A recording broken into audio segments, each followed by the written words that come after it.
Hindi raw haharangin pero hindi rin tutulungan ng gobyerno ang International Criminal Court ICC na mag-imbestiga sa war on drugs ng Administrasyong Duterte.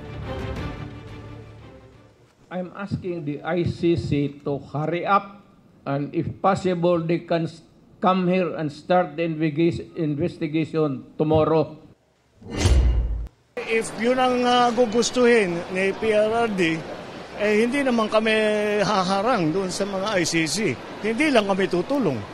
Ngunit kung pumapayag siya na makipag-usap siya o magpa-imbestiga siya sa ICC, nasa kanya yun. Wala nang kaming desisyon doon. Ayon naman sa Department of Justice, kahit kumalas na ang Pilipinas sa Rome Statute ng nagtatag sa ICC noong 2019, miyembro pa rin tayo ng International Criminal Police Organization o Interpol. Kaya kung ipadadaan ng ICC sa Interpol ang proseso at magbibigay ng red notice ang Interpol sa Pilipinas, obligado ang ating gobyerno na ito'y tugunan. Nag-iimbestiga rin daw ang DOJ at PNP sa war on drugs. At kasama riyan ang mga sinabi ni dating Pangulong Duterte tungkol sa mga pagpatay, pagtatanim ng ebidensya at ang sinasabing reward system sa mga pulis.